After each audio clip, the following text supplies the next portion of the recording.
The exhausted Klein dispelled the sealed wall of spirituality, allowing the cool wind to blow onto his face. The scent of grass and trees that the wind carried revitalized him. He rubbed the warm and classic sealed artifact 3-0782 with his hands and sighed to himself.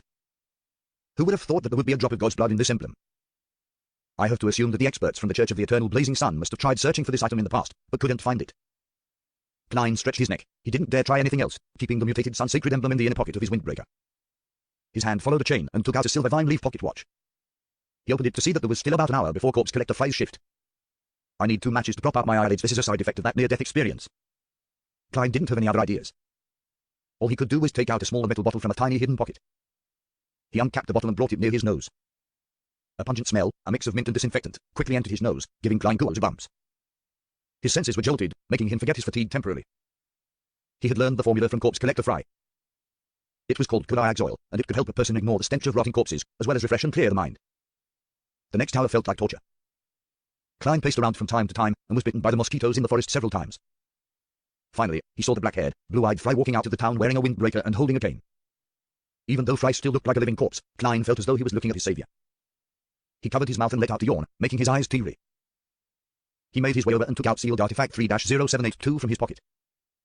What happened? Fry asked as he looked at his partner's pale face. Klein sighed and said, I just did my shift at Kenneth Gate the previous night and didn't sleep too well in the morning, so I'm very tired. He didn't elaborate further and changed the subject. Shall I come for my next shift 4 hours from now? 7 hours. The captain doesn't need sleep at night. Fry took the mutated sun sacred emblem. I'm glad someone enjoys staying up late. Klein ridiculed the captain under his breath. He bade goodbye to Fry and walked towards the town. On the way back to the inn, he took out his pocket watch again and checked the time. 10 minutes earlier than we arranged. What a nice person. Klein laughed and walked faster. He returned to the inn and opened the half-closed door. The boss watched him as he made his way to the second floor before he entered his room. He removed his coat and shoes after locking the door.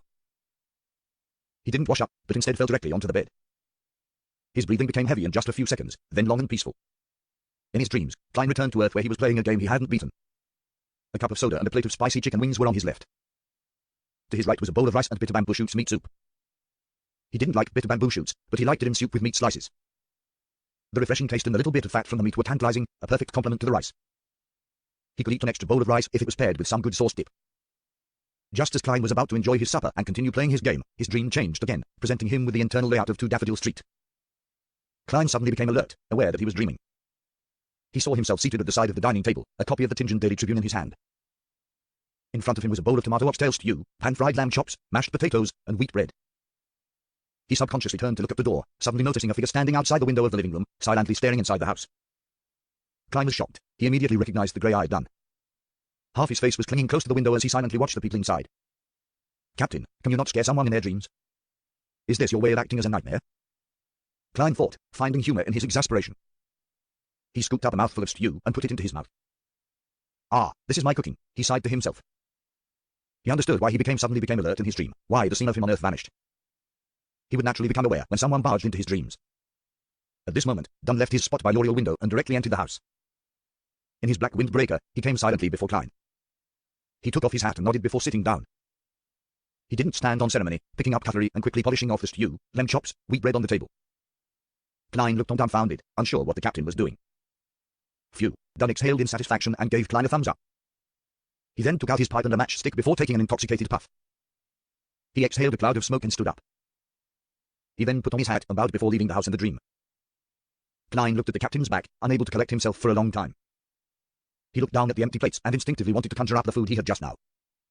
But this time, the oxtail stew, lamb chops, mashed potatoes didn't appear in his dream. It was completely eaten. A nightmare can do that. Klein twitched his lips and thought in frustration. So the captain's goal was to prevent me from eating supper in my dream? That sure is a nightmare. This method of acting as a nightmare sure is creative. He let out a laugh and exited his dream, once again falling asleep. At about 5:30 the morning the next day, Klein, who had no choice but to wake up early, drink his coffee and eat his toast and bacon. He hurried out of town to take over from Dunn. At 7 in the morning, they prepared to set off back to Tingen. It wasn't even 10 when they arrived at 36 Jartland Street. Far sat behind the typewriter after Dunn, the most energized of the lot, returned sealed artifact 3-0782 to the back of Kenneth Gate. He took advantage of the fact that the clerks hadn't arrived yet so that he could write a report on the mission and the claims of the related expenditures. Klein looked on from the side, satisfied that the items he had expended were within the list, including the materials he used to drive the bugs and mosquitoes away. He didn't return home immediately, for he had arranged to meet the asylum's Dr. Daxter at 1 in the afternoon at the agreed-upon venue through a coded letter. Then there's still the tarot gathering at 3. Why does the boss of a secret society have such a tiring life? Klein thought to himself. He took a 2-hour nap in the Netork's break room to catch up on sleep. He didn't forget the information he had obtained the previous day. He wasn't worried that he would forget, for the information could be recalled using divination. He was afraid that he would disregard the existence of this information and even lose the ability to divine the information. Thus, he recalled the pieces of information once again before he slept to reinforce them. This was also the reason Klein insisted on doing a review every week and reorganize all the information he knew. After lunch, he took a look at his pocket watch and left the Blackthorn Security Company for the shooting club at 3 Jartland Street. Klein entered the reception area after pushing open the door, but he didn't head directly to the shooting range belonging to the Netorks. Instead, he found a seat in the hall as he waited patiently with his black cane in hand. He had arranged to meet Daxter at the Jartland Street Shooting Club. He had arranged this through handwritten letters. Whenever Klein needed to meet him, he would write to Dr. Daxter Durian in place of a patient's family member and ask about a unique condition called dissociative identity disorder. In his letter, Klein would use various methods to mention the term spectator, as well as a hidden mark of ink to authenticate his identity. The letter would also casually mention a time to meet. As for the place to meet, they had already decided this the first time they met. If Klein felt that there was a need to change the location, he would mention it when they met in person. When Daxter Durian needed to meet for urgent matters, he could send a letter to the Hound Pub or the Shooting Club. The recipient would be marked as Mr. Hornesice, which Klein would take at scheduled times. In urgent situations, he could hand the letter directly to the boss of the Hound Pub, Wright, and mention his search for mercenaries. This way, Wright, who was an associate of the Netorks, would immediately hand the letter over to the Blackthorn Security Company. After waiting for a while, Klein saw the refined Daxter enter the Shooting Club a few minutes past 1. He was wearing a black hat and a fitted tuxedo. He had a cane inlaid with silver in his hands, as well as a pair of gold-framed spectacles on his face. Daxter walked around the club without attracting attention and saw Klein, who nodded slightly. He then retracted his gaze and walked to the counter, expertly applying for a shooting range and renting a gun. This was not his first visit. Small shooting range 7, 3 solly an hour. The fee for renting a revolver is 1 solly 7 pence per hour and it contains 6 rounds. The receptionist quickly settled the request. After Daxter confirmed that he was renting the items for an hour and paid the fee of 10 solly, he took the revolver and extra bullets and was led into the respective shooting range by the facilitator. Klein waited another 5 minutes before slowly standing up. He grabbed his cane before walking to the small shooting range 7 and knocked on the door. The door opened a tiny crack with a creak. Daxter first looked around cautiously, then opened the door fully. Klein immediately entered and locked the door. "Good afternoon, Mr. Daxter," he said as he took out a 10 solly bill. He handed the bill over to Daxter. "We wouldn't let our associates bear any extra fees. Because I can claim compensation," he added in his heart. Daxter didn't decline. He took the cash and asked heavily, "Mr. Moritti, why did you ask to meet me?" Klein obviously couldn't just bring up the telepathist formula right at the start. However, he didn't hide his intention either. After all, the man opposite him was a spectator. He wouldn't be conned so easily. Has Hood Eugene behaved unusually recently? He first asked Daxter Durian about the patient in the asylum who was a member of the Psychology Alchemists. Daxter examined Klein's eyes, expression, and gestures. He thought and said, "No, he's acting normal.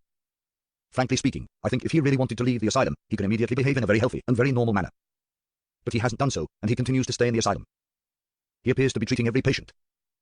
Yes, patients who exhibit chaotic, violent, or abnormal thoughts appear to be getting better. Maybe Hood Eugene is trying to train his beyond powers with this method. Psychiatrist, sequence 7 that corresponds to a spectator. Perhaps even higher since Hood Eugene isn't a doctor in the asylum, but entered as a patient, it means that he hasn't truly grasped the acting method. It should be as Daxter has guessed.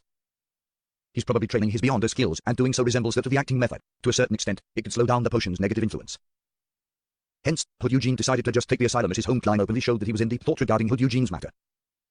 Because that would make Daxter Durian feel that he knew and understood a lot, making him appear unfathomable. With this in mind, Klein guessed something else.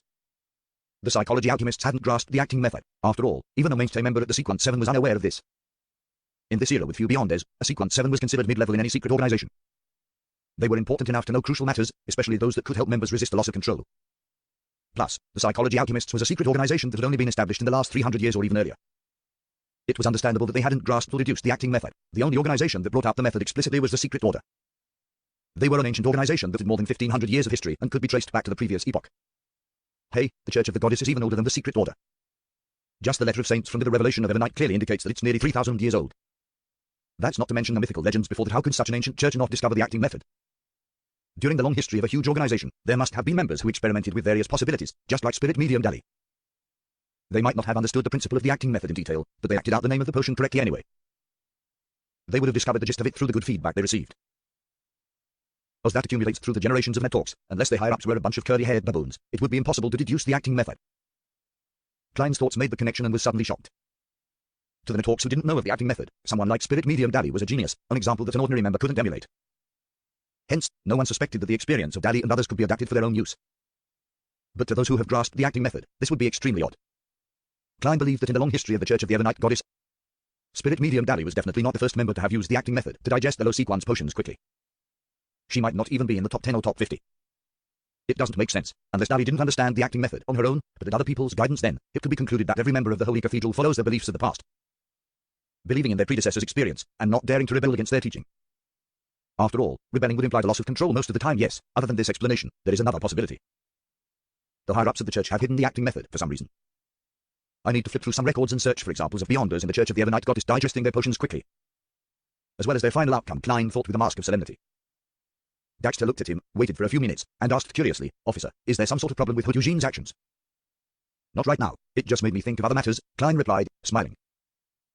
He cast his suspicions aside. He asked instead, "Has there been any actions taken by the psychology alchemists recently?" "No, besides a small gathering in order to exchange items and experience," Daxter answered honestly. Klein nodded slightly and said, "How about your own situation?" Daxter controlled his expression as he replied, "Not too good myself. I still hear some ravings and have some illusions. If I wasn't a doctor specializing in mental health, I might even think that I have some sort of disorder." As he spoke, his face grew solemn. "I followed Hood Eugene's and your instructions to ignore those illusions and ravings. That made me feel much better, but they still affect my sleep, and I have become more grumpy and short-tempered. I'm not like myself, as though another new me is growing from within, or maybe it could be described as a new character. I'm very worried and terrified that I might suddenly lose control one day." Just as I have predicted, I didn't even need to divine to see that coming. Having prepared for this, Klein smiled and said, "You don't have to worry, you're a subsidiary member of Venatorx now. There are benefits for you. As an ancient organization, we master many methods to keep one from losing control. It isn't 100% effective, but it will definitely help you. Besides, I'm willing to share with you my personal experience. You must know the man standing before you only used a month to shake off the shackles of illusions and ravings, and they haven't resurfaced. You should know from Hood Eugene and your other cadres that doing so is very difficult." For Sequence 8 telepathist, Klein bragged a little. "Officer, there's a bit of a lie in what you said, but it's mostly the truth," Daxter suddenly said calmly. "What do you want from me?" "It's tough to lie to a spectator," Klein replied with a smile. "It's not something that only I want to get. Miss Justice wants it too." Of course, he knew that Daxter would definitely assume that Venatorx squad wanted something. "If your method is really effective, and the items or information you want is within my reach," Daxter weighed his words as he spoke. "I will give you the perks in advance," Klein said straightforwardly. "We want the telepathist formula."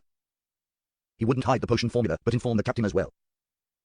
He would tell the captain that Daxter used it in exchange for his personal experience on bringing the potion under control. During the procedure, Klein would definitely verify the formula and accidentally memorize it in his head. Besides, he would use the fact that he used his personal experience in exchange for the formula to earn merit with Venatorx. By then, with his previous merits, he might not even need to put in extra effort to apply for the clown formula and main ingredients. A formula for 2 deals, quite a good bargain, Klein thought happily. Daxter looked into his eyes and kept quiet for a while before he said, "You're very frank. I'll try my best to get the formula, but I'm not sure how long it'll take me. If it gets too dangerous, I hope that I can replace it with something else." "No problem." Klein didn't intend to force the request on the man. He then described the acting method, vaguely. "The key to resisting the loss of control lies within the name of the potion. We have to understand it and learn its true meaning. You can't completely understand it by thinking about it. It must be understood through experience. For instance, as a spectator, you have to understand that you're only a spectator, not an actor. How a spectator should act is something that you need to discover through attempts and experimentation to deduce the principles required of you. From there, adhere to it strictly." Daxter listened attentively. Then, he replied, "That's a brand new way to look at things. Hey, I'm willing to use the word theory to describe what you just said.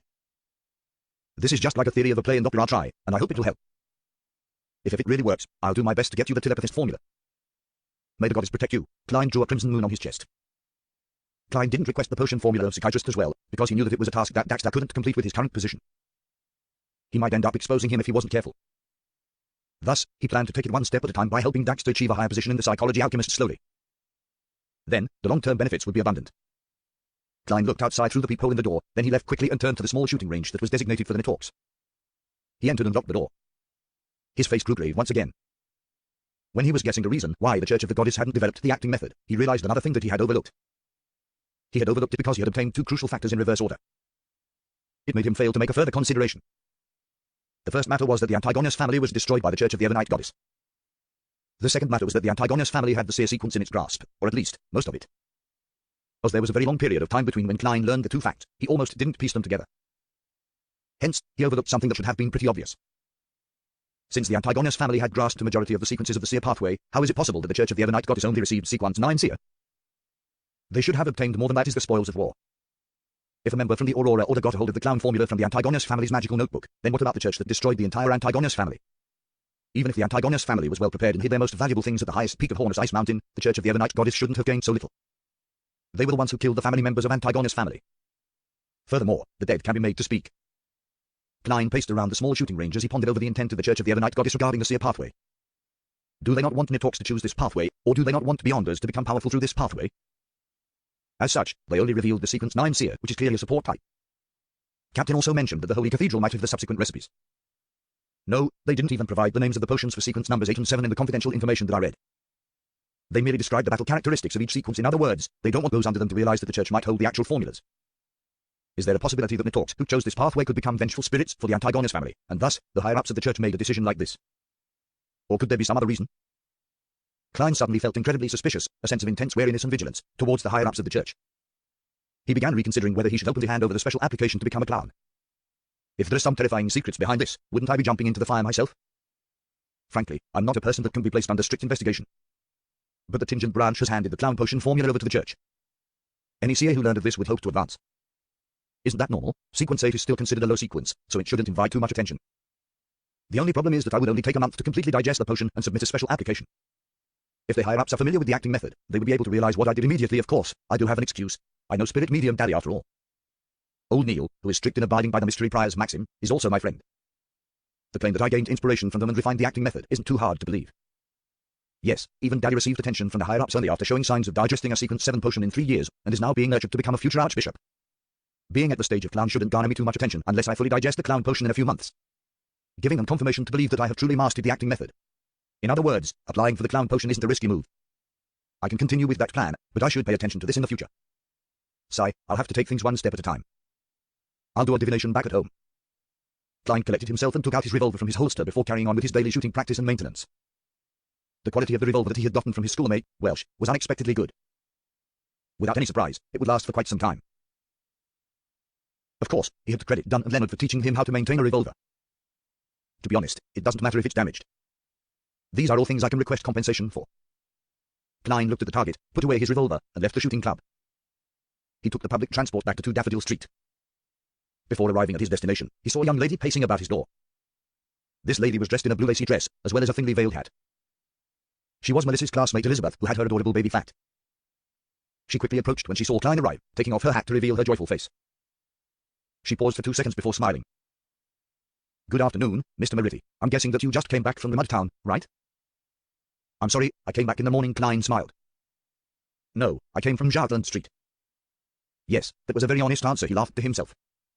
Elizabeth froze for a moment, then said with excitement, all right, I guess strongly. I came to look for you because I wanted to tell you that I didn't have that nightmare last night. I no longer dreamed about the knight in black armor. This was exactly the same as the result of your divination. Of course, that wraith was completely purified by sealed artifact 3-0782. I couldn't channel his spirit even if I was there, much less your dream. Klein laughed and replied gently, I'm happy that you're freed from your troubles. I'm also very satisfied with my divination yesterday. Thank you once again. All right, I have to go now. I still have lessons in the afternoon.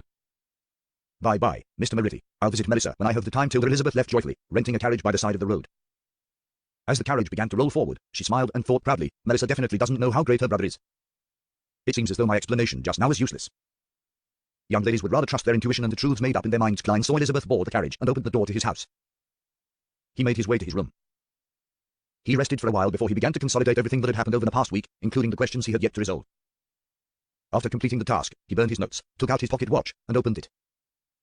2:30. There's another 15 minutes left. Seeing that he still had time, Klein put on his oldest suit and headed to Smith & Bakery at Iron Cross Street to buy a cup of sweet iced tea from Mrs. Wendy. He drank his beverage as he returned, then sealed his room with a wall of spirituality at 15 minutes to 3. He then took 4 steps counterclockwise and entered the world above the grey fog. In the quiet, ancient palace, Klein conjured a piece of goatskin and wrote down a divination statement. I should obtain the clown potion through the Nighthawks. He put his pen down and untangled the spirit pendulum on his wrist. He grabbed the pendulum firmly with his left hand, allowing the topaz to be suspended right above the piece of paper. He recited the statement 7 times. His eyes darkened and the pendulum in his hand started to turn. It turned clockwise. It's a positive answer, so it's appropriate. But it will be hard to say for the sequences after clown. I should seriously develop my tarot club. Klein did another divination to confirm the answer. After this, he used his hand and pressed down on the dark red star representing the sun. He wanted to bring the youth from the city of Silver in early and asked if he revealed whatever had happened in this world to the 6-member council.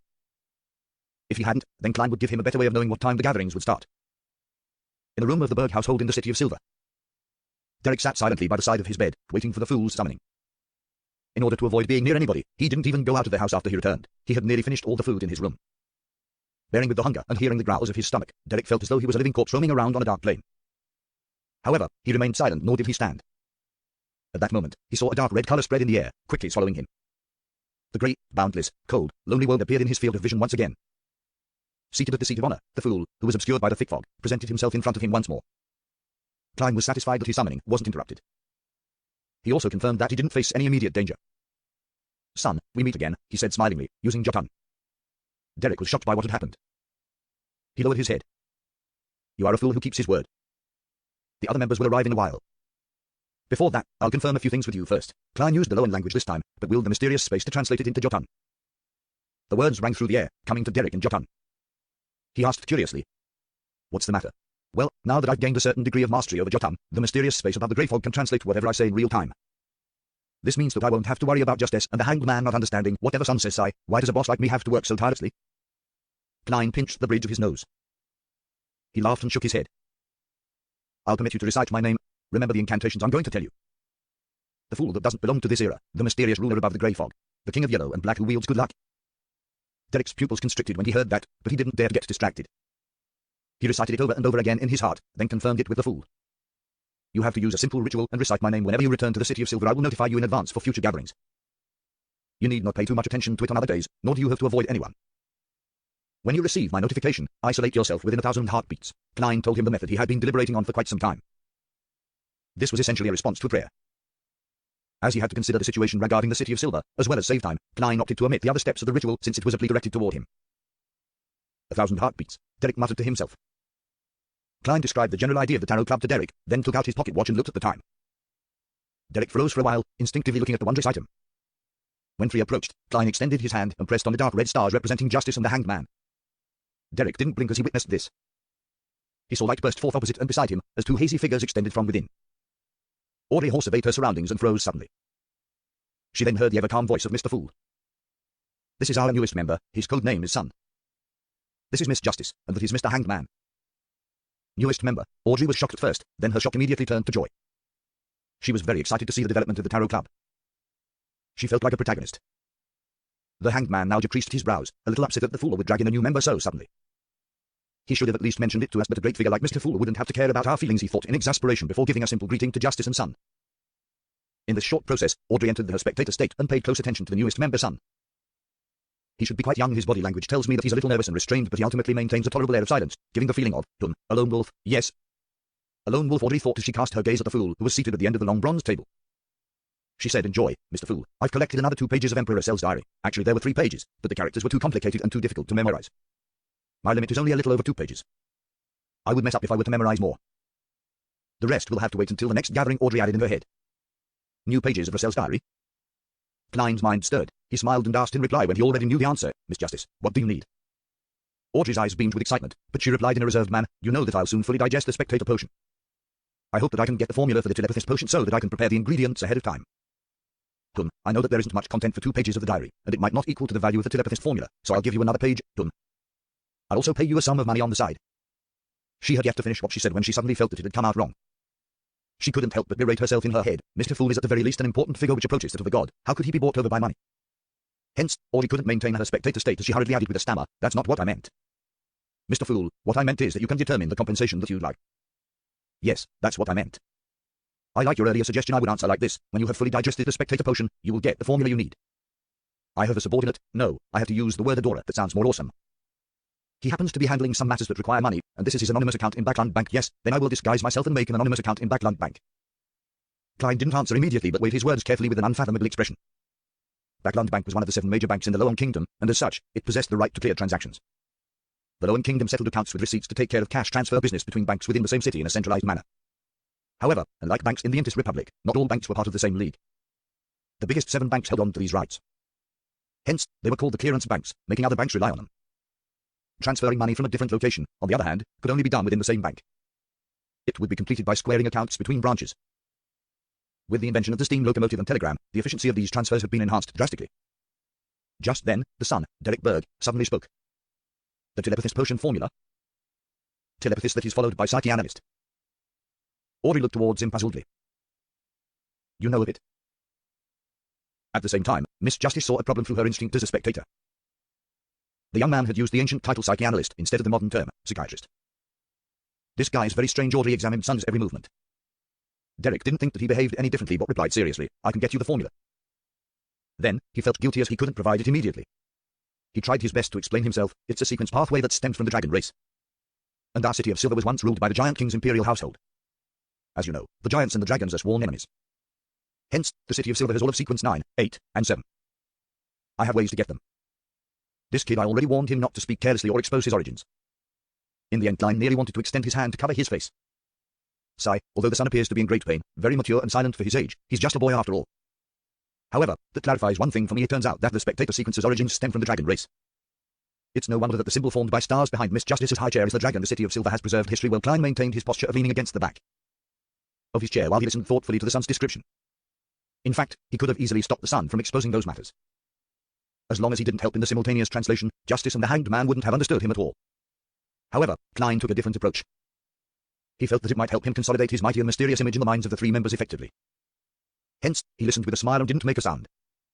Giant King, Dragon Race, the city of Silver. Audrey was confused. She first took a look at the Hanged Man opposite her, but she could tell that he was shocked and confused as well from his body language. She looked sideways towards the seat of honor on the long bronze table.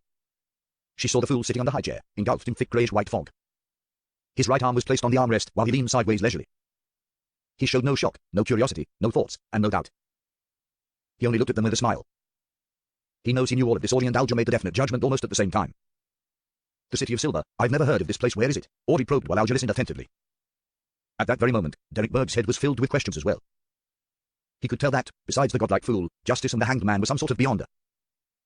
In the forsaken land of the gods, besides the people in the city of Silver, Derek had never seen another living human. So, he asked in reply, if you aren't residents of the city of Silver, which city-state are you from? Klein couldn't help but wish to sigh again. Audrey trembled her lips, momentarily at a loss for words. Yes, the hidden meaning behind his question is that if you don't want to answer a similar question, don't pry into the questions about where the other person lives. Miss Justice nodded faintly and elegantly kept quiet. Obviously, Alger had misunderstood the son's intentions as well. He didn't know the other person was really just asking straightforwardly. So, he kept quiet too. When Derek didn't receive any reply, he seemed to realize what was happening. He didn't bring it up again and instead said, I will try to get the telepathist potion formula as soon as possible. I would like to use it to exchange for the beginning sequence pathway of the sun. Sun sequence pathway, sequence 9 Bard, Alger asked in reply. Derek thought and said, probably, but I lack information about it. Klein, who was watching from the side, decided to get involved, because he didn't want to risk anyone taking his business away. He smiled and said, I believe Miss Justice doesn't have the Bard formula. But Mr. Hanged Man seems to be able to get it. Seeing Audrey nod, Klein continued with a faint smile, I will give the sun the Bard formula. The sun will pass the telepathist potion to Miss Justice as soon as possible. Try to get it done within the next 2 gatherings. Miss Justice, please pass me the new pages of Rossel's diary. Then, the deal is done. Yes, according to the law of equivalent exchange, the sun is on the losing end of this transaction, but as of now, he has only made a promise. When he really provides the telepathist formula, Miss Justice can consider how to compensate him again. Or I will compensate him while Miss Justice provides money to one of my adorers who needs to do some things recently. Hey, that's because the sun might not necessarily be able to receive Miss Justice's cash or ingredients as compensation. Klein intentionally added that final statement to redirect the Hanged Man and Justice's focus onto the fact that Sun might not be able to receive her compensation. He also did that to place himself in an unfathomable position. Then, everyone would ignore the adorer that backed money. Might not necessarily receive the compensation. Where exactly is the sun? The southern continent. Alger suddenly creased his eyebrows. The origin of the sun is mysterious too, as expected. Mr. Fool does her subordinates in reality. Audrey finally saw her hope of becoming a sequence 8 telepathist. What other thoughts could she have? She suppressed her excitement and flashed a faint smile as she said, I have no objections. Neither do I. When Derek saw that he could obtain the beginning sequence of the sun pathway, he nodded without hesitation. He couldn't care less about the additional compensation. Alger, who was out of the three-way deal, didn't have the right to speak. Although he could get the formula of Bard, he would need to wait a week or 2 as well. At that moment, Klein, who had successfully delayed the compensation to the next gathering, or the following one after, pressed his palm forward happily. The Bard formula surfaced. Main ingredients, a crystal sunflower or an adult flint bird's tail feather or a fire bird's tail feather, a piece of siren rock or a singing sunflower. Supplementary ingredients, a blade of midsummer grass, 5 drops of July wine juice, a blade of elf dark leaf. He sent the formula before the sun and saw the young man first crease his eyebrows and then relax. Yes, the ingredients in the forsaken land of the gods will still be known by their ancient names. Luckily, my formula was obtained directly from the eternal blazing sun. The knowledge that I gained used ancient names and various replacements. Klein suddenly cast his eyes of realization towards Miss Justice. Audrey looked at the sun, who was memorizing the formula, then she quickly wheeled the 2 pages of the diary that she had memorized. The diary immediately appeared on the yellowish-brown goatskin and, with a flash, appeared in Klein's hands. Just like before, he started reading immediately. The 3rd of November, Matilda is 3 months pregnant now. I even find those maid servants who come from the villages beautiful. No, I can't lower my standards. Coincidentally, Countess Flores has invited me to join a private party. Here. The 8th of November, Archbishop Van Estin sought my help. Huh? What can I do for an archbishop? The 9th of November, it turns out that there is actually a secret hidden within sequence pathways. Archbishop Estin told me that after becoming a sequence 5 beyonder, the rest of the sequences could be replaced with sequences of the same level from 1 or 2 other pathways. In other words, it starts from the mid-sequence to high sequence. But this is only limited between those 1 or 2 pathways. If it's replaced with a potion from a wrong pathway, semi-insanity is the mildest outcome, and one can't advance any further. This way, one can begin substituting pathways from sequence 4 onwards. Sleepless and corpse collector pathways. Yes, the Church's savant and mystery prior pathways can also substitute for one another as a high sequence. Some pathways are interchangeable after sequence 5. That's different from what Bernard Talks told me. Isn't it a fact that you cannot change your pathway after you choose one? Wasn't it mentioned that diverging from your pathway will allow one to obtain strange, mysterious powers, but that person will definitely go insane and will never be able to advance? To think that there are some hidden exceptions to this. Klein looked at the diary, his pupils constricting. He didn't think that the Emperor Cell would spout nonsense about something like this. After all, the surprise in his words was so real. But he didn't assume that the information Emperor Cell had received was definitely correct. There was also a possibility that he had been lied to, or that he had misinterpreted the information. I will need to verify this. I'll commit it to my memory first, Klein reminded himself, then thought deeply about this. If what Russell described here turns out to be correct, then the sequence pathways go deeper than what I imagined. It hides many secrets. The complete pathway possessed by the Netox is sleepless. They also possess a relatively complete path in the Corpse Collector, which they have up to sequence 4. To think that those are interchangeable after sequence 5, the other potion chains they have are even less complete, as some pathways only possess the first sequence. Similarly, the Church of the God of Steam and Machinery holds the complete pathway of the Savant, and has a relatively complete pathway for the Mystery Prior. These can also be interchanged at high sequences. Interesting. I wonder which pathway is interchangeable with the Seer pathway. The apprentice or marauder that was mentioned by the Emperor. There's a high possibility that the first 5 sequence pathways of the Seer pathway would each provide a separate ability, and that these abilities would be combined at sequence 4. At that stage, there should be no way to interchange it with some other potion. Klein retracted his thoughts, once again placing his attention onto the diary. He noticed that although the 2 diary pages were connected, the content was not in chronological order.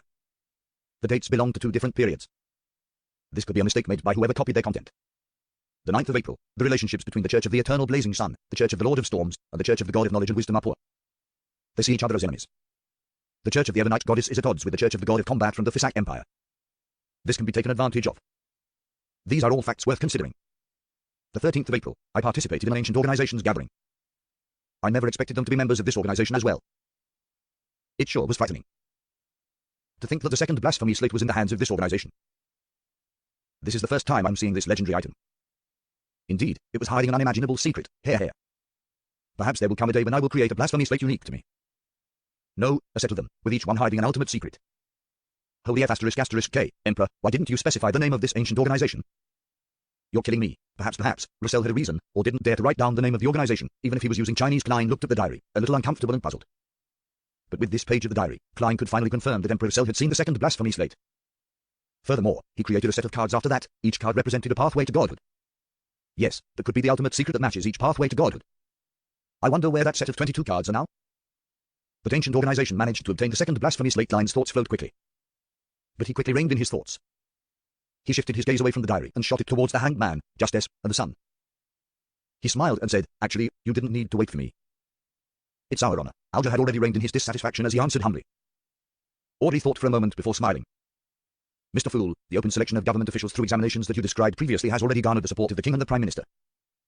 It will soon be passed by the House of Lords and the House of Commons and is predicted to be implemented early next year. It looks like the King and the Prime Minister still use their brains," Alger mocked out of habit. "Well, with Benson's intellect and diligence, his grammatical and accounting skills should be passable by early next year, but once it's passed by the 2 houses, it will definitely be announced widely by the various newspapers. I wonder how long Benson's advantage will last. The earlier the examination, the better. Sigh, there's no way Benson can triumph over the elites who graduated from the various universities in such a short period of time. But he need not compete against them. The positions they're fighting for wouldn't be the same. Those people might only have their sights trained on positions such as the Cabinet Secretary or Finance Secretary." The silent Klein worried for his brother as he nodded his head with a smile. Audrey straightened her back when she saw the fool's affirmative nod.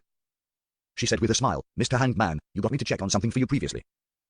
I've received an answer. The King has been convinced by the Prime Minister and won't seek revenge on the Fisak Empire of the East Malay Shore for the time being. I think you can now give me the extra payment that you promised me." Alger thought for a few seconds before saying, "Miss Justice, thank you for your answer. This eases my concerns over certain things. What kind of extra payment do you want?" "I'll consider it if it's within reason." Audrey smiled, obviously prepared. "Clues to the psychology alchemists, or clues to the main ingredients of the potion telepathist?" "Of course, that can wait until after the sun hands the formula over to me." No problem, Alger said without hesitation.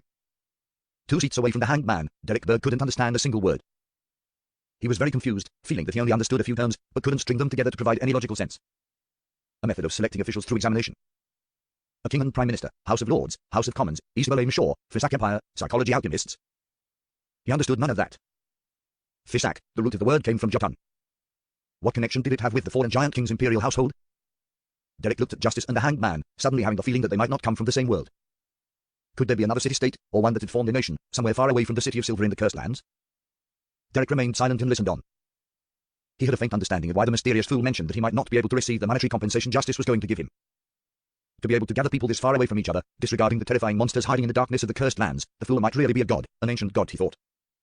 After accomplishing everything that she set out to do, Audrey wanted to become a silent observer, but she suddenly remembered something. She spoke in a hurry. I recently came into contact with a Beyonder Circle and found out about a powerful person named Mr. A. Mr. Fool, Mr. Hanged Man, Mr. Sun. Do you know of this person's background and identity?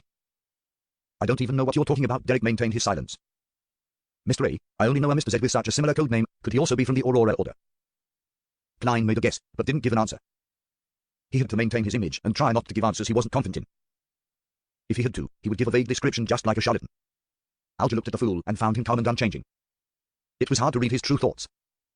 Thus, he said in a deliberative tone, the Aurora Order is at odds with the Church of the Lord of Storms, the Church of the Eternal Blazing Sun, and the Church of the God of Knowledge and Wisdom. So members of these churches understand the Aurora Order more than any other organization. And I happen to know something about them.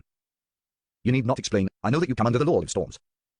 Of course, you could be a whistleblower, but why would there be hatred between the Aurora Order and the 3 ancient churches? Klein smiled but didn't speak. He looked calmly at the hanged man. Alger knew that he couldn't hide his sequence pathway from the fool, but didn't pay too much attention to it and continued. The Aurora Order has 5 saints and 22 oracles. These oracles use the alphabet as their code names, such as Mr. A or Mr. X. They are Beyonders, with the weakest being sequence 7 and the strongest sequence 5. They are all adept at hiding themselves. Should an oracle die, a new oracle will take their place. I cannot guarantee that the Mr. you spoke of is the Mr. A from the Aurora Order, but there is a good possibility. As for the details of the Aurora Order, I have mentioned that to you before. Audrey nodded, becoming even more cautious of Mr. A. She said, feeling a little pinch in her heart, "Thank you for your answer, Mr. Hanged Man. You need not make a payment anymore." "No, I wish to ask for your help with the answer just now, as well as provide extra compensation," Alger said with a deep voice. "What help?" Audrey asked curiously. Alger thought for a few seconds before saying, "I received intelligence that the pirate Kilang Nose, codenamed Rear Admiral Hurricane, has secretly gone onshore and infiltrated Bagland. I don't know what he's up to, but I hope that you can help me locate his whereabouts. As for whatever happens afterwards, you need not put yourself in danger." Rear Admiral Hurricane Kilang Nose? One of the 7 great admiral pirates. Audrey widened her eyes, almost unable to maintain her spectator state. What was the thing she wanted to do the most after she became a Beyonder? It was, of course, to interact with the people that only existed in the fables of the nobles. Yes, he's a sequence 6 Beyonder of the Path of the Sailor, a wind-blessed. He also has a miraculous item that could be classified as a sealed artifact. He's quite crafty and cruel. Don't attempt to deal with him, Alger introduced seriously. He suddenly turned to Klein. "Mr. Fool, can I get your adorer to assist me at the critical moment? I would pay a price that interests you." "The only adorer I have is myself," Klein ampooned to ease his emotions as he smiled. "That is built on the premise that my adorer happens to be in Bagland." "All right," Alger retracted his gaze, a little disappointed, but also a little expectant. "What's so special about Kilangos's magical item?" Audrey asked slightly confidently. She considered it carefully and suddenly realized that she had a decent ability to locate people in Bagland. Firstly, her father was one of the most wealthy, connected, and reputable nobles, while she was quite popular amongst the younger generation too. Hence, in the upper middle class of the society, she had quite a few resources to take advantage of. Secondly, the 2 Beyonders that she knew had their own circles as well.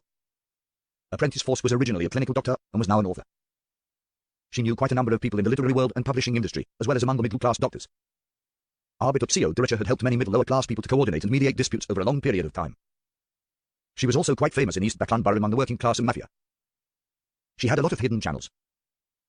Plus, considering the Beyonders that they knew and their circles of influence, their ability to look for a person wasn't to be belittled. Towards Justice's question, Alger answered almost straight away without hesitation or thought. "No one knows the real name of the magical item. But the people who have come into contact with it call it the creeping hunger. Kilangos uses a living person's soul and flesh to satisfy it every other day. Otherwise, it would consume its owner as a replacement. This could be one of the most important clues to seek out Kilangos," Audrey said, creasing her eyebrows. She felt utter discomfort and extreme hatred towards any evil item that desired a living human's fresh blood and soul. "Yes, but in a big city with at least 5 million people, a few vagrants going missing wouldn't be noticed," Alger reminded her. "Ever since he got his hands on the creeping hunger, Kilangos has been very difficult to deal with. He was originally a wind-blessed. He possesses great Beyonder power in domains related to water, wind, and the weather.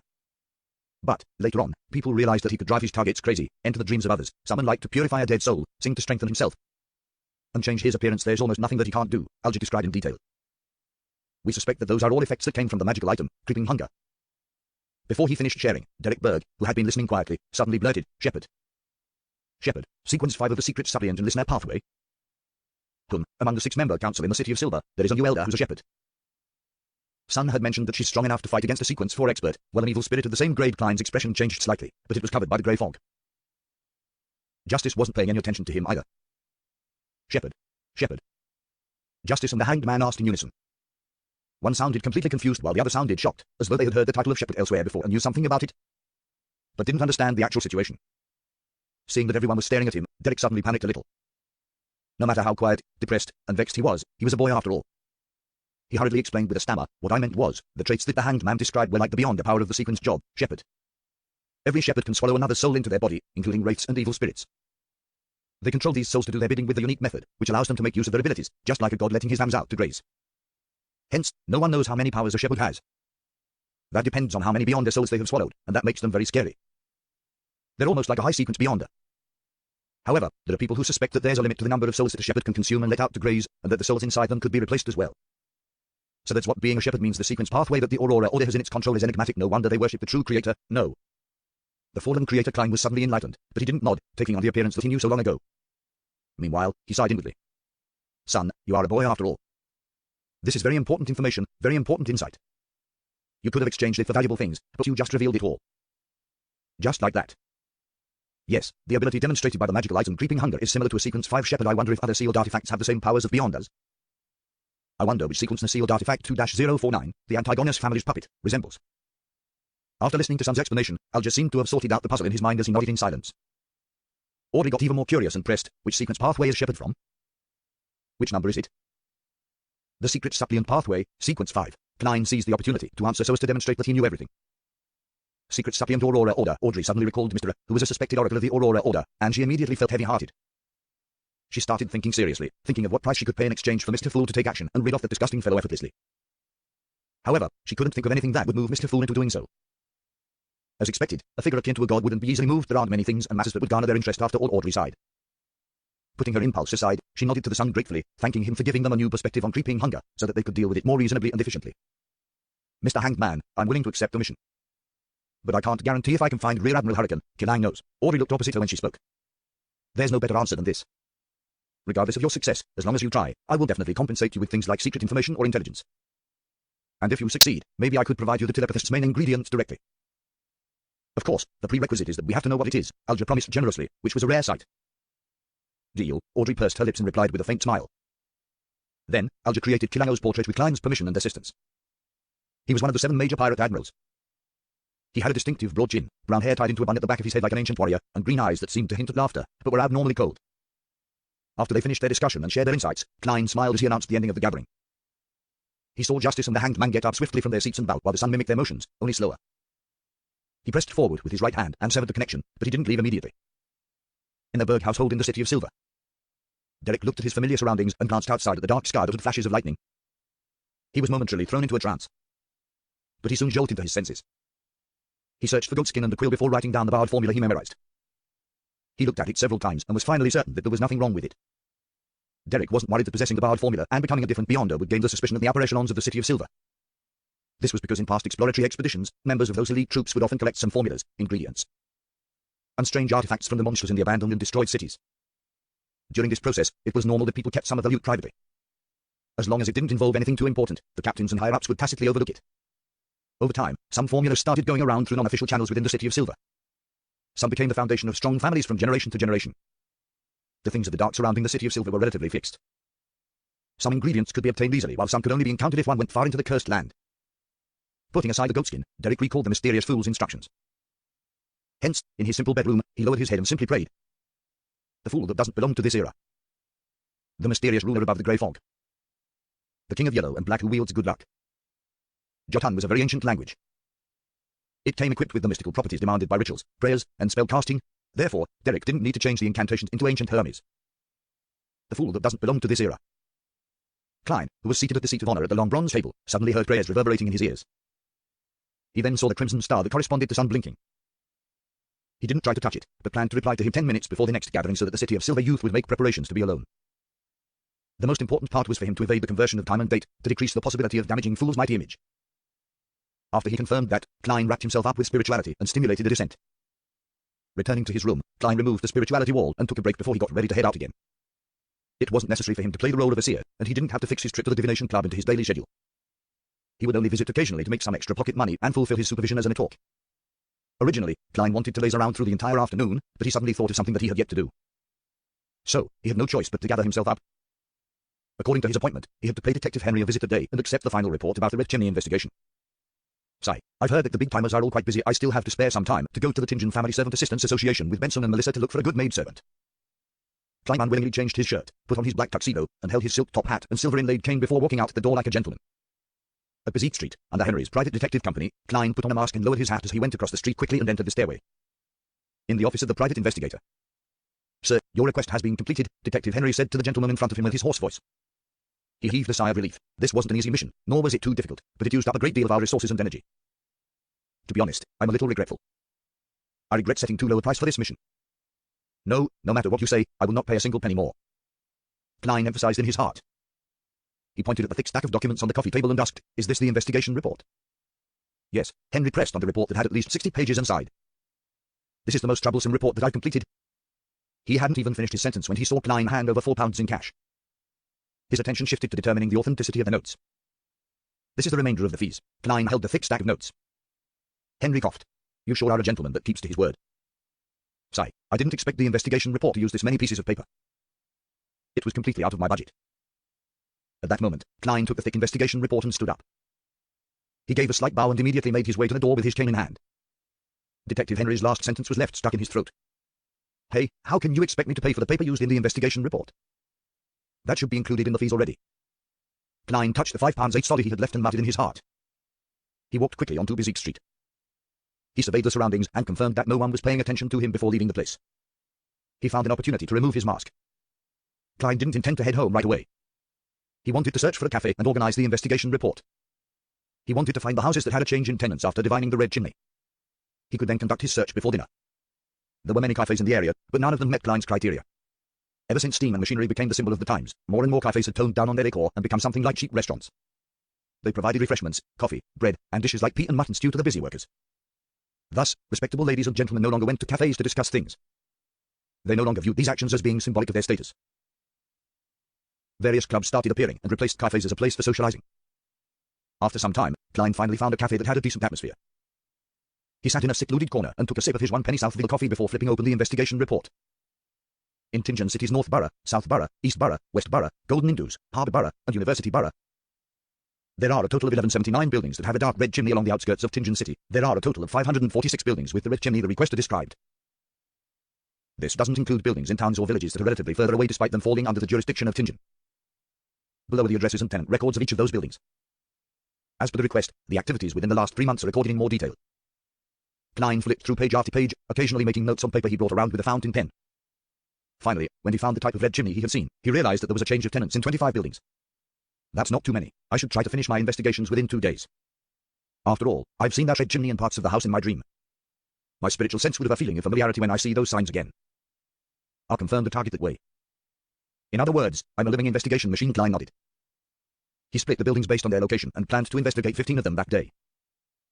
He didn't need to do a divination to get an answer if these investigations would prove dangerous. Since there was a change of tenants, that would mean that the mastermind behind the coincidences had already left. Let's hope that the new tenants know what the previous tenants looked like, but since the person behind the scenes can control my fate without anyone noticing, to the point of making the coincidences feel so natural, he would definitely have a way to remove any traces he might have left behind. Sigh. I can only pray to the goddess and hope that he left behind some sort of clue. Klein sighed. He pumped himself up and put on his hat. He then grabbed his cane and the report before leaving the cafe. Klein spent 2 soldi on a rented carriage and visited 15 buildings with the red chimneys before dinner. Unfortunately, none of the buildings was the one he saw in his dream. It would be quite troublesome if tomorrow's investigation yields the same result. He might still be living in the house with the red chimney even after I saw it in my divination. This could say that he is very confident and isn't afraid of my investigation. In fact, he might not even be afraid of the Tingen talks. Or perhaps, he doesn't know that he's been exposed. That would mean that the power resisting my divination was a power not belonging to him. Klein stood in front of 2 Daffodil Street and analyzed the various possibilities. A few minutes later, he patted down his tuxedo and pressed on his hat before taking out his key and entering the house with a smile. He intended to prepare stewed mutton and honey-glazed barbecue for Benson and Melissa that night. At 11 in the evening, the siblings bade each other good night and returned to their respective rooms. Klein closed the door to his room and stood before his desk. He looked outside the oriel window with the light of his gas lamp. At that moment, the streets were engulfed in darkness, with only a few street lamps illuminating the way. Stars dotted the screen that was the night sky. There were many stars, they were just not clearly visible. I wonder what Backland is like, with its titles of the land of hope and the capital of capitals, Klein muttered to himself. He extended his hand to grab his curtain, intending to draw it. Woo. At that moment, a sinister wind blew at him without warning. The light from his lamp turned a dark green. Klein subconsciously took a few steps back. His occupational instincts made him tap his left molars twice. At the same time, he leaned toward the bed and tried to reach for his revolver under his pillow. In his vision, a face suddenly protruded from the wall above the desk and under the gas lamp. It was a translucent face without any eyes or nose. All it had was a mouth. Do not fire, the face with the mouth spoke. It can communicate. Klein already had his revolver in hand as he took aim. What do you want? He asked in a deep voice. The face chuckled. I'm Dally. Dally, spirit medium Dally, the spirit medium Dally who was sent to the Backland diocese. Klein raised his brows in doubt. Madam Dally, I know that this method of visiting you is a little rude. I should have given you a warning so you could make the necessary preparations. But it isn't convenient for me to meet you right now, and so I can only communicate with you using this little guy. The translucent face laughed. Even though the voice is different and jarring, the manner of speech is indeed Madam Dally's style. The abilities of a spirit medium sure are cool, Klein reflected wistfully. He didn't lower his revolver as he asked, Madam, what do you want to talk about with me? If I were you, I would first seal the bedroom with spirituality. Otherwise, your family members might think of you as crazy. The translucent face quit. Hey, you need not be so cautious. I came back to Tingen in secret because of Dunn's letter. You know that and cannot leave the area they are assigned to at will. The captain's letter. Klein didn't approach the desk. Instead, he felt for the holy night powder he had in the hidden pocket of his black windbreaker. Dunn and I are both beyonders that started with the Tingene talks. We have always maintained a good relationship. Last Thursday, yes, Thursday, he sent me a letter and mentioned you. He said that you emulated the maxim of a mystery prior, came up with a set of rules for a seer, and claimed that it was effective in helping you grasp your potion. From then on, you no longer hear sounds and see visions that you shouldn't. Dunn said that it was similar to what I did. Hey, are you not going to seal the room? I personally do not mind your brother and sister misunderstanding, the translucent face said at an adequate pace. So that's the reason she's indeed Madame Dally. Klein heaved a sigh of relief, pushing the holy night powder back into the inner pocket. He then walked to the desk and took out the silver dagger he used for rituals from the drawer. He quickly built up a wall of spirituality before turning to the protruding face. Madame Dally, what else did the captain talk about in the letter? He only expressed his own confusion and said that he seemed to understand something, yet he couldn't describe it clearly. He hoped to get my opinion on the matter, Dally said with the help of the face without eyes. And when I read the letter this morning, I knew that you aren't as callous as you pretend to be. Hey, Mr. Moritti, I think that you have deduced the acting method. That's the reason you came looking for me. Klein neither confirmed nor denied her statement. Dally clearly knows about the acting method, he calmly made the judgment. Dally's translucent face revealed a slight smile. Yes, I believe that we should be honest with each other. I know that you have deduced the acting method, and you also know that I grasped the acting method as well.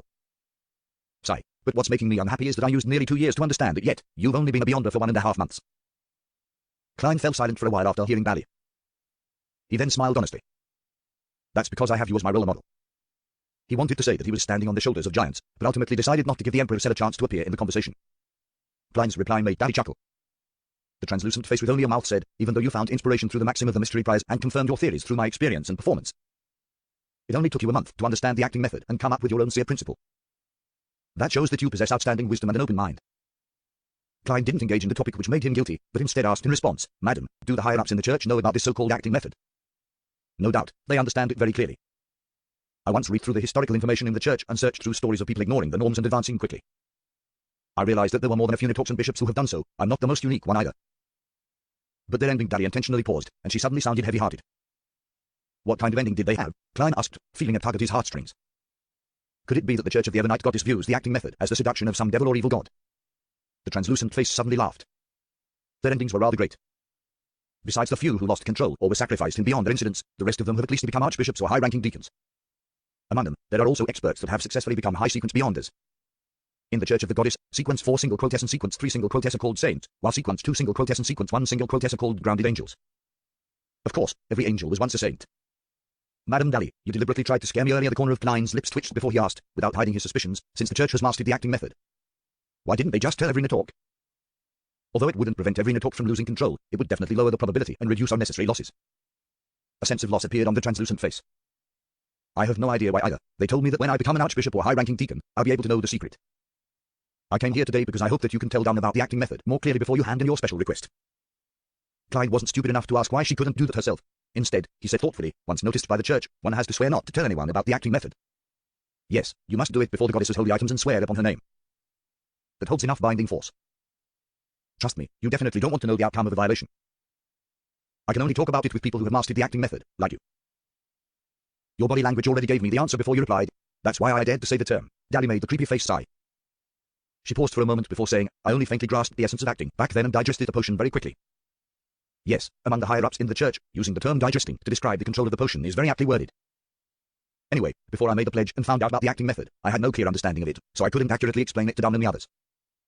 I gave up at first. I never thought that I would meet you, an eccentric wonder that could clearly understand the acting method before handing in a special application. No, a genius.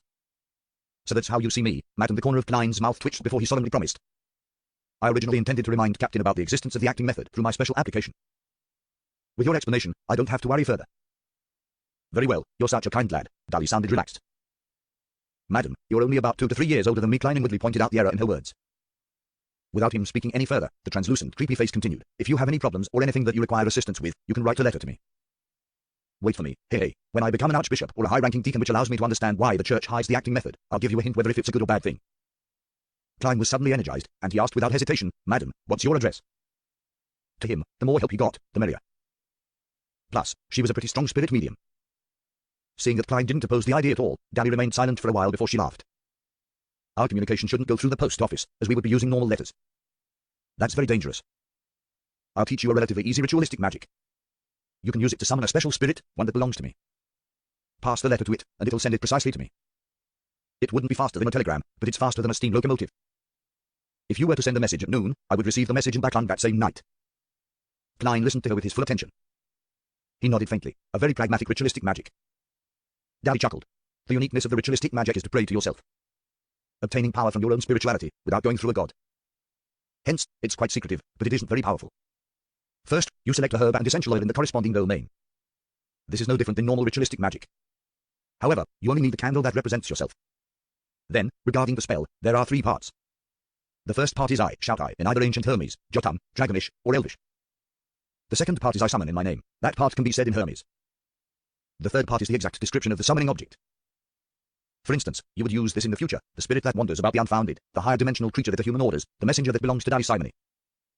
Higher dimensional, in mysticism, this is normally referred to as the spirit world. Klein memorized as he analyzed the ritual procedure. In that aspect, he could barely be considered an expert. The benefit of this kind of ritualistic magic is that it avoids calling upon a god but relies purely on a person's power.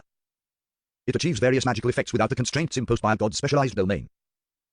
The problem lies in the strength of a person. A weak result for the weak, and a strong result for the strong. Klein felt that he had once again obtained new mysticism knowledge that he would have never come into contact with at his current sequence. Dally repeated the description a few times and emphasized solemnly, remember, don't change the actual description of the summoning object, or the ritual could easily attract a terrifying monster. Okay, Klein nodded honestly. At the same time, he suddenly thought of something. If I were to change the description of the summoning object to the fool that doesn't belong to this era, the mysterious ruler above the grey fog, the king of yellow and black who wields good luck, what would be summoned? Would it be utterly useless, or would the grey fog suddenly descend, or would I need to respond in that mysterious space? Would this help me in stirring more power from the world above the grey fog? Would it cause a terrifying chain effect? Klein still felt traces of the fear after his experimentation with the mutated sun sacred emblem. In the end, he followed his intent and plan to divine above the grey fog before deciding whether he should make the attempt or not. He contemplated and asked out of interest, Madam, if one were to strictly practice the acting method, how long does it take to go from sequence A to sequence 7? And how long from sequence 7 to sequence 6? According to the information that I've read, it varies from 3 months to 2 years for sequence A to sequence 7. It depends on whether you can grasp the core spirit and corresponding principle during the acting process. From sequence 7 to sequence 6, it varies from half a year to 3 years, likewise for sequence 6 to sequence 5. As for sequence 5 to sequence 4, 3 to 20 years. Dally described roughly. Klein suddenly smiled. So madam, are you already at sequence 6? He heard from Dunn that Dally used a year's time from sequence 9 corpse collector to sequence 8 grave digger. Then, from grave digger to sequence 7 spirit medium, she used another year. She had been a beyonder for 5 years. In other words, Dally was at the spirit medium stage for about 3 years. Yes, that's the reason why I was transferred to Backland Diocese, the creepy translucent face answered frankly. My current occupation is a spirit guide. However, I prefer the name spirit medium. All right, this little guy is getting tired. I have to go. Under such circumstances, I won't be saying may the goddess bless you. Sweet dreams. Klein pressed his chest, smiled, and bowed. No, there won't be any sweet dreams tonight. I have to rush back to Backland. This isn't a happy experience. It's like having a relationship with someone you don't like. Dally's voice grew softer, and the translucent face with no eyes or nose slowly shrank back into the wall without leaving behind any traces. The gas lamp light suddenly became bright, and the glimminess vanished into thin air. Klein, who had his spirit vision activated the entire time, watched the changes in a daze. It took him a while to snap back to reality. Spirit medium, no, spirit guide is very impressive. It can actually conjure a messenger. I wonder what's the specialty of my Sequence 7 and Sequence 6, he muttered to himself. Then, he quickly dispelled the spiritual wall, switched off the gas lamp in his bedroom, and silently lay down in the darkness. He didn't plan to head to the world above the grey fog that night, just in case Daddy suddenly returned and said Dunsmith's classic words, "Oh yeah, I forgot one thing." When that happens, I wouldn't even be able to silence her with death. On the second day, Klein arrived at the Blackthorn Security Company 3 minutes early. "Good morning, Klein. The new clerk is here," Roseanne greeted with a splendid smile. Klein felt sincerely happy for her. "Congratulations, Roseanne. The goddess heard your prayers." "My skin shall be back to perfect condition." Roseanne nodded, her eyes beaming with joy. After they chatted for a while, Klein walked through the partition and knocked on the door to the captain's office. "Please come in," Dunn's mellow voice sounded. Klein pushed open the door to enter. He saw his captain sit up instinctively as his grey eyes turned dark. It was as though he was prepared for trouble. Klein cleared his throat, set aside his hat and cane, then sat down. "Captain, I have something that I'd like to report." "What is it?" Dunn asked in a deep voice, his arms crossed. Klein looked at the serious Dunsmith and smiled suddenly. "Captain, I understood something yesterday." "And what is that?" Dunn repeated the question in a serious tone. He leaned back and unfolded his crossed arms. Klein recalled the script that he had prepared. "As I was concluding my past experiences, I realized that the names of sequence potions encompass a whole set of principles that can help us gain control over them. A set of principles that allow us to avoid the negative impacts. When we're doing things according to these set of principles, we seem to become a member of the corresponding job. Similarly, these sets of principles are hidden. They aren't made known to you directly. All we can do is make conclusions from the corresponding job bit by bit, then adjust our understanding based on the different feedback we receive. Thus, when I became a real seer at the Divination Club and obtained my set of principles for the seer, the auditory and visual illusions that plagued me just vanished. That is what I understood." After finishing his narration, Klein heaved a sigh to himself. He said everything he needed to say, other than explicitly mentioning the term acting. Sigh, let's hope that the captain doesn't tell the church that I've already developed such ideas when he is asked. That would place much more attention on me. There's also the factor of the relationship between the seer pathway and the Antigonus family. That might cause trouble eventually. But the captain has also experienced all kinds of situations, and he's an experienced and smart person. Once he understands the acting method, he'll definitely notice that the church is hiding relevant information. He'll know what he should say and what he shouldn't. Klein had many complicated thoughts. But he quickly made a decision and had a plan. If the captain was still unable to understand the acting method or sense of the cover-up by the church, then I'll tell him straight up before submitting the special application. Yes, I'll probe him first and determine what he knows. Dunn listened to Klein's description in silence, his grey eyes becoming even deeper. He was silent for nearly 20 seconds as he rubbed his temples before he picked up his pipe and took a whiff. After sniffing it, he took out a matchbox, seemingly forgetting about the rules of the Nitorks. The white smoke billowed into the air as Dunn closed his eyes, seemingly appreciating the smell of tobacco. After a while, he opened his eyes and smiled at Klein. "I'm sorry, I forgot that you don't smoke." "Smoking is bad for your health," Klein answered in all seriousness. Dunn thought with his pipe in his hand. "I seem to have understood something too." "No, Captain, you don't understand anything. Just don't loiter in my dreams too often." Klein didn't speak and instead gave a friendly smile. "Perhaps it won't be too long before you submit the special application to me," Dunn said to Klein, half jokingly as he took a deep puff of the mint and tobacco. "Can I submit it tomorrow?" Klein replied inwardly. He took out his pocket watch and looked at the time. "Captain, I have beer old Neil's. Today's mysticism lessons are starting soon." "All right." Dunn watched Klein leave, his pipe still in his hand. After closing the door to the captain's office, Klein made his way towards the steps leading to the basement in high spirits. He saw two strangers, a male and a female, when he walked past the clerk's office. The new clerk's Klein's mind wandered before he added inwardly, "In another 2 days, definitely within this week, I'll submit my application to captain. Then I'll pass a series of inspections and become a Sequence 8 clown." Along the silent underground passage, Klein turned to the armory and pushed the guard room door open. "What happened to you?" Klein had a shock when he saw old Neil. Old Neil looked dispirited, his face was pale. He yawned constantly as he said, "I've been a little constipated lately. I tried ritualistic magic that can solve such problems last night. In the end I didn't sleep well the entire night. I had to head to the bathroom multiple times, and in the end, I nearly fell asleep on the toilet bowl." "Well, the problem of constipation has been solved." Klein nearly laughed, seeing that it wasn't a serious problem. But he controlled himself. He asked, "Are you feeling better now?" At the same time, his concern made him tap his left molar twice. He used his spirit vision to observe the aura of old Neil's health. There are some darkness and impurities in the digestive system's yellow and the kidneys' orange colors, but it's nothing too serious and is within an acceptable range. Klein heaved a sigh of relief. "I'm fine now. I got some medicine for the diarrhea from Fry." Old Neil yawned like a drug addict. "Self-study for today's supernatural lesson. There's only 2 or 3 days left of content anyway." "All right," Klein responded politely. "I could help you guard the armory and study here. How about you go rest in the break room?" Old Neil immediately straightened his back, his eyes glimmering as he answered, "Lad, you surely are the kindest in your talk, second to Fry. I'll hand the armory over to you." He picked up the cushion he had placed on his knees and rushed out of the guard room like a typhoon, leaving Klein the only person there, dazed. The Blackthorn Security Company accepted an extra mission in the morning. The task involved escorting a rich merchant to the harbour for a deal. Leonard and Kenley completed it easily, earning themselves some extra pay, much to the envy of Klein. He went about his day, learning about mysticism, practicing his shooting, and getting tortured by instructing Owain, who seemed to have been agitated by something. Half Klein gasped for air. He only regained the ability to take a shower and change after quite some time. He continued toiling after leaving Owain's house. He spent 2 soldi on the carriage and investigated the other 10 houses with red chimneys. Klein's expression became very grave when the last house with the red chimney left his field of vision. "The house with the red chimney that I saw in my divination isn't in the list of houses with a recent change in tenants. If that's the case, this has just become troublesome. I wonder how much time I would need to investigate about 1,600 houses. Sigh. I can't ask for any help to do something like this.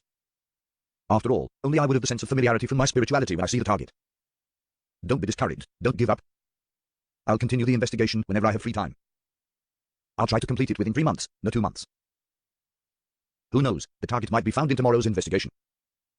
And I'll organize the material when I get back and plan a route according to the distance of the sectors." Klein motivated himself, banishing his feelings of depression. Now that he had made a decision, he planned to instruct the driver to turn toward Daffodil Street.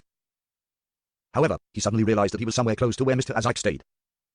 Before Mr. Azike went for his holiday, he did write to tell me that he would be back sometime this week, but he didn't specify the exact date. Since it's on the way, I'll leave a note for him. Also, I rented this carriage for an hour with 2 soldi, and the time's almost up anyway. I'll just stop at Mr. Azike's house, then take a public carriage back. Klein quickly made a decision. 4 minutes later, he alighted from the carriage and arrived outside Mr. Azike's house. The houses here were obviously of higher quality than those at Daffodil Street, but not as good as those on Howe Street. There was a patch of grass in front of the house, and a small garden in the back. Ding, ding, ding. Klein pulled on the rope outside the door and sounded the bell within the house. A few moments later, he heard footsteps from inside before the door swung open. Azike's mild facial features and bronze skin appeared before Klein. Since he was at home, he was only dressed in a simple white shirt, a brown vest, and matching pants. "Klein, I was just about to write to you," Azike greeted enthusiastically. "I just arrived home last night." Klein stared at the small mole near Azike's right ear.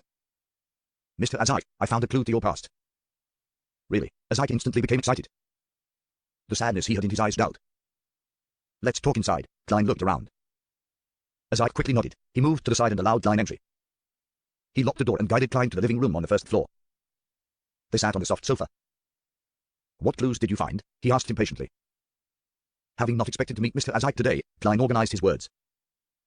"I received a mission recently and had to deal with a wraith in Lamud town." "Lamud," Azike repeated the term softly, his eyebrows creasing. Klein observed his expression and slowed down his tone. "In the process of dealing with the wraith, we discovered something and thus conducted an investigation within the town. A resident of the town was in possession of a portrait of the first Baron Lamud, which he tried to sell me. I asked to view the portrait out of curiosity and discovered that the person drawn had facial features that resembled yours, other than the hair. He even had the same mole near the ear, similar position, similar size. Under my interrogation, the man told me that the portrait was about 40 years old, but the person in the portrait definitely came from the abandoned castle. It was a replica of the ancient portrait excavated from the castle. You should know that people like us with unique abilities can more or less tell if somebody is lying." This told me that the man wasn't lying. Azike leaned forward as he listened to Klein. He crossed his arms and remained silent for a while. 5 minutes later, he exhaled. "Your description didn't make me recall anything. Perhaps I should visit the abandoned castle myself. Can you take me there?" "That would be my honor," Klein replied. "But I have to head home first. I don't want my siblings to worry." "No problem." Azike stood up. "To Daffodil Street." Klein nodded at Azike and briskly walked to the door of his house, fished out his keys, and opened the door. Melissa was already home, so she heard the click of the door lock and quickly came out of the kitchen and into the living room. Upon seeing Klein, she said with eyes beaming with joy, "I bought groceries. There's chicken, potatoes, onions, fish, turnips, and peas. I even bought a small jar of honey. Sis, are you also getting used to the occasional luxury?" Klein chuckled. "You'll have to prepare dinner tonight. Count me out, for I'll be out of town. I might not return until dawn. Yea, I'm doing a favor for Mr. Azike, a teacher from the Koy University's Department of History." As he spoke, he turned sideways and pointed at the carriage that was waiting outside. Melissa's lips opened and closed twice, before she pursed them and said, "All right." Klein bade his sister farewell and left. He got into the rented carriage that Azike had hired and travelled 2 hours and 40 minutes to the mud town. It was almost 9 at that point. The sky was dark, and they could only rely on the crimson moonlight and the twinkling starlight that penetrated the clouds to illuminate the areas without street lamps. After he instructed the driver to wait in town, Klein led Azike towards the ancient abandoned castle. As they walked, he realized that Azike was walking faster, to the point of him having to break out into a small jog to keep up. In the end, it was Azike who led the way. Klein wanted to say something initially, but cleverly swallowed his words when he saw Isaac's solemn expression and tightly pursed lips. With such speed, they quickly arrived at the ancient castle. The castle, which was almost a wreckage, extended itself in all four directions, while its spire looked desolate, wild, eerie, and dark. Isaac looked at the ancient castle and slowed down his footsteps. He stopped there and his gaze looked profound but lost, as though he was hovering between dreams and reality. Suddenly, he groaned in pain, lifting his hand to pinch his forehead while his muscles looked distorted with agony. "Mr. Isaac, are you okay?" Klein asked carefully as he activated his spirit vision. When they were on board the hired carriage, making their way from Daffodil Street to the mud town, he had done a quick divination by flipping a coin to see if there would be any danger on their trip. But he believed that divination wasn't all-powerful, and he kept his guard up to prevent any misinterpretation on his part. Plus, Isaac was quite mysterious. No one knew about his past, and it was uncertain how he would respond if he were to be stimulated by an encounter with his past. Caution and worry had accompanied Klein throughout the trip. Isaac didn't reply immediately but took another 2 steps forward with a pained expression. He relaxed the hand that was holding his forehead. He then pointed forward with a dreamy tone. "I've seen this ancient castle before in my dream. Back then, it was still complete with a robust outer wall and a high spire. I remember that there was a stable there, a water well there, and a barracks there. Over there was a garden that was used to plant potatoes and sweet potatoes. I remember there was a training field. My child, he was a boy. He was only about 7 or 8 years old, but he enjoyed running around while dragging a broadsword that was taller than him. He said that he wanted to become a knight when he grows up. My wife always complained about it being too gloomy in the castle. She liked the sunlight, the warmth." Klein looked at the color of his energy field, and what the man said made his scalp tingle. He was also slightly touched, as though he was experiencing a paranormal story himself. The ancient castle is really related to Mr. Isaac. Could he really be the first-generation Baron Lamud, a transcendental creature that has lived for 1400 years? Is he a human or an evil spirit? No way. There are no such things as evil spirits running around under broad daylight and getting involved with their talks. Klein couldn't help with his thoughts and allowed them to clash against each other to ignite more ideas. Just then, Isaac stopped muttering and took huge strides through the main gate. He walked all the way into the castle without Klein's guidance. He found the hidden gear with obvious familiarity and opened the secret door to enter the basement. Gripping his cane tightly, Klein followed behind Isaac. They walked down along the stairs and returned to the place where there was a coffin. Unlike the previous time, the coffin was closed and the warm and pure feeling was gone. "The coffin is closed and it must have been Fry. It's his work ethic as a corpse collector." Klein nodded thoughtfully and watched the conflicted Isaac walk in front of the coffin with his spirit vision. Isaac extended his hands to push the coffin lid until there was a gap. He gazed at the skeleton without a skull for a long time, and he suddenly wailed in pain and sorrow. Isaac lurched backwards with heavy footsteps. He staggered and fell against the wall before Klein managed to respond. He covered his face with his hands and sat there dispirited. The surroundings suddenly became even darker. Klein quickened his pace and extended his hands, but he retracted them again, not daring to disturb the man. Just then, his spiritual perception told him that the current Mr. Isaac was very scary, so scary that the basement grew gloomy and terrifying. Klein slowly moved closer to the stairs. He trusted Mr. Isaac's character, but he was afraid that the man would lose control. In such an uneasy situation, he waited for a few more minutes. Then, he finally saw Isaac lower his hands and stand up slowly. "Mr. Isaac seems to have changed. This is what my spiritual perception tell me, but in my spirit vision, his aura colors don't have any obvious changes. His emotions are in low spirits, depressed and pained." As before, Klein made a quick judgment and felt that Isaac had become gloomier and more imposing. "I recalled something, but it's very minor." Isaac spoke with an emotionless tone. Then, he looked around and said, "I sense the power that made your fate disharmonious." "Huh?" Klein was stunned, pleasantly surprised. He asked in reply, "Can you trace the source?" "The person behind the scene who stayed in the Red Chimney House created coincidences in secret and came to Lamud's ancient castle to take away the Black Armored Knight's head. What is he trying to do? What is his true intention? It's been too long, but I'd like to try." There seemed to be a volcano that was close to erupting within Isaac's deep voice. "How?" Klein asked curiously. Isaac walked before the coffin and gazed upon the skeleton inside it. "He took my child's skull. I want to find him through a blood connection." "Your child? Mr. Isaac, are you sure the Black Armored Knight is your child? So you really are an antique. You really lost your memory after such a long time. This is the price you have to pay in order to obtain such longevity." Klein took a silent breath, feeling the odd sensation of interacting with a legendary creature. Then, Isaac extended his right hand and suddenly cut his index finger with his thumbnail. A drop of fresh red blood accurately dripped onto the white skeleton. It quickly seeped into the skeleton, and the entire skeleton suddenly turned blood red. Wow, wow, wow. Klein suddenly heard the sound of a baby crying and felt that there was someone staring at him from behind. He drew his revolver and pointed behind him before turning around slowly. However, there was nothing in sight. Nothing existed behind him. Even the stairway that connected to the ground floor was gone. Wow, wow. The sound of a baby crying drilled into Klein's ears, and when he looked towards the coffin again, he was shocked to see that there were many shapeless and distorted faces rising amidst billowing black fog. Then, they manifested a strange door. Creak. The illusory door opened and palish white arms extended out, one after another, but they vanished into the black fog before Isaac. Through the crack that the door opened, Klein saw a white skull. It was thrown underneath a brown tree and reduced to powder as a result of the elements. Creak. Countless palish white arms were sliced off by the door that suddenly slammed shut as they fell onto the ground. Then, Klein heard a long sigh, Mr. Isaac's heavy sigh, a sigh that seemed to have a rich history behind it. Along with the sigh, the black fog dispersed and the sound of a baby crying ceased. Everything returned to its original state, except for the accentuated chill. Klein clenched his chattering teeth and looked into the coffin. He saw that the red skeleton had returned to its original, crystal clear white. "I'm sorry, I couldn't find him," Isaac said in a deep voice, his back to Klein. At the same time, he closed the coffin. "It's not surprising that we couldn't find him." "It would have been a surprise if we could," Klein comforted him. "Anyway, I've been disappointed many times regarding this matter," he added in his head. Isaac took another glance at the coffin before him. He turned around slowly and said, "I'll continue investigating, and I hope that I can have your assistance." "No problem. This is exactly what I wanted to do." Klein held back his urge to tell Isaac about the red chimney, because it was useless to bring it up. He could only rely on himself to confirm his target. However, that solved one of his major problems, which was how he should involve the talks after he found the red chimney house. He didn't believe that he could take out such a mysterious and scary puppet master alone. Now, he could ask for Mr. Isaac's help. Isaac widened his mouth, but didn't say anything in the end. All he did was sigh and walk towards the stairway quietly. After leaving the basement and closing the secret door, the two of them walked along the road covered with weeds and brambles. Neither one of them spoke as they walked back from the abandoned ancient castle. In the dark night, Isaac suddenly said, "Until this matter is resolved, I will quit my job and leave Timgen to look for my lost past." "Mr. Isaac, did you find out what happened to you?" Klein asked, having failed to hide his curiosity.